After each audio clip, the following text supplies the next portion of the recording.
पुरंदरपुर बड़िया फर्जी मुकदमे से आहत शख्स ने बताई आप बीती की इच्छा मृत्यु की मांग। आपको बता दें, महाराजगंज जनपद के पुरंदरपुर थाना क्षेत्र के रहने वाले बड़िया निवासी ब्रजेश यादव ने आरोप लगाते हुए कहा कि मुझे फर्जी मुकदमे में जनार्दन यादव परेशान कर रहे हैं। वहीं इस बाबत पूछे जाने पर जनार्दन यादव ने बताया कि पूर्णतः फर्जी रूप से ब्रजेश यादव काम करते हैं। ये पढ़े लिखे व्यक्ति हैं और ये हमेशा पैसे और धन उगाही के नाते ऐसा आरोप लगाते रहते हैं। क्या नाम आपका, क्या समस्या, कहाँ रहने वाले? समस्या, मैं ब्रजेश कुमार यादव, ग्राम बढ़िया, थाना पुरंदरपुर, जनपद महाराजगंज का मूल निवासी हूँ। मेरी मौसी की लड़की का कुछ मामला था।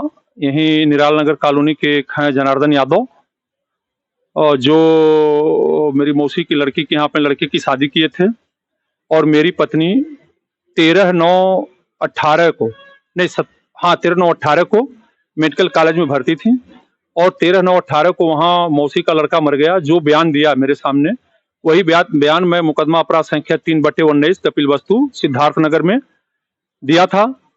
और मैंने अभी जल्द ही 4/4/24 को मैं सिद्धार्थ नगर कोर्ट में अपना बयान भी देके आया हूँ।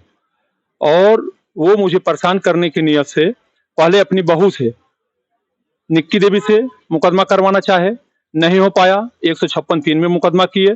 फिर उन्होंने मुझे धमकी दिया कि अभी भी सुलह करवा दो, खत्म करवा दो मामला, नहीं तो फिर तुम्हें फर्जी मुकदमे में फंसा दूंगा, गाड़ी से मार दूंगा। जिसके संबंध में मैंने शिकायती प्रार्थना पत्र एसपी को दिया, लेकिन कोई कार्रवाई नहीं हुई। इन्होंने मेरे गांव में एक भ्रष्टतम परिवार है, मनोज गुप्ता, और उनकी माँ मुन्नी देवी हैं, जिनका जो लकड़ी का व्यवसाय है, लकड़ी का 1 नंबर का छुट्टा है। और उसके विरुद्ध 3 मुकदमे जो है फरंदा थाने में, 2 मुकदमे पुरंदरपुर थाने में, 1 मुकदमा जो है कुल्मी थाने में दर्ज है। और उसकी पिकअप आज भी लक्ष्मीपुर रेंज में पकड़ के खड़ी हुई है, जो आज भी बंद है। वह जनार्दन यादव उसको पटा लिए और उसको पैसा देके उसकी माँ से मेरे ऊपर एलिगेशन लगवाए। जांच में पुलिस ने मेरा मदद किया, मुझे छोड़ दिया सही पता लगा के। फिर उसके बाद में मनोज गुप्ता स्वतः जो है जहर खा के फंसाने का प्रयास किया, उसमें भी पुलिस ने निष्पक्ष जांच किया, मुझे बरी कर दिया, कोई कार्रवाई नहीं हुई। फिर वो एक उसकी मिली मददगार है शिल्पी शर्मा से बलात्कार का मुकदमा लिखवाया। उस दिन मैं गोरखपुर में अपने 2-3 अध्यापक साथियों के साथ था, उन लोगों ने बयान दिया और वहां का सीसी फुटेज वगैरह दिया गया, हम बच गए।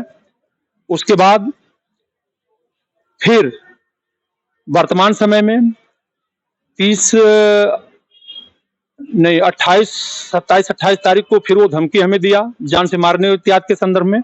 हमने एसपी साहब को भी लिख दिया और थाने पे भी पुरंदरपुर दे दिया, लेकिन कोई कार्रवाई नहीं हुई। इसी क्रम में 30 तारीख को 30/3/24 को मैं रामकिशन की दुकान पे चाय पी रहा था।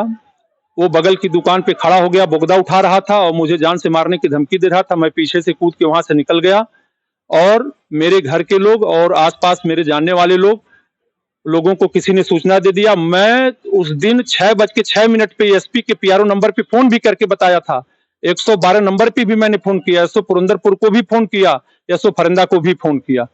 112 नंबर की गाड़ी पहुंची, उसके सामने वो जहर वहर पी रहा था, नाटक कर रहा था। हमारे लोग पहुंचे थे, हम सारे लोगों को हाथ जोड़कर वापस ले गए। हमने कहा मैं कानून का पालक हूं, मैं कानून से काम करूंगा, मैं ऐसा कोई काम नहीं करूंगा। लेकिन 31 तारीख को उसने एप्लीकेशन दिया थाने पे कि आत्महत्या के लिए दुष्प्रेरण इत्यादि के संदर्भ में।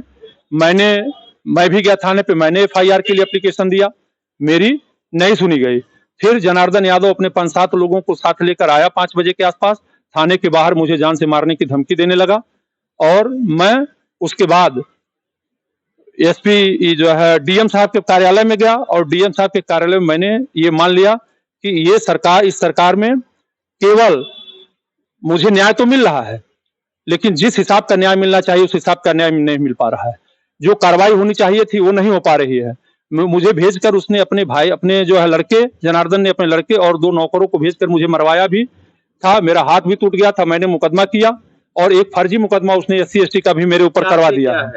मैं न्याय चाहता हूं इस मामले में। जो आज फिर एफआईआर इत्यादि हो रहा है मेरे खिलाफ, विश्वस्त सूत्रों से ज्ञात हुआ है कि कल फिर जो है फरंदा थाने में एफआईआर मेरे खिलाफ हुआ है। तो मैं ये चाहता हूं कि मुझे न्याय मिले, निष्पक्ष जांच हो, और जो दोषी हो उसके खिलाफ कार्रवाई हो। अगर मैं दोषी हूं तो मेरे खिलाफ कार्रवाई हो, या मैं दोषी नहीं हूं तो मेरे खिलाफ कार्रवाई नहीं न हो। लेकिन मैं ये निर्भीक होकर कह रहा हूं कि मैंने कोई दोष नहीं किया, मैंने किसी को मारा पीटा नहीं, न मैंने मैं किसी के घर में घुसा नहीं हूं न। हाँ, ये है कि लोग आए थे, हमारे लोग, हम सबको हाथ जोड़ के वापस लेके चले गए।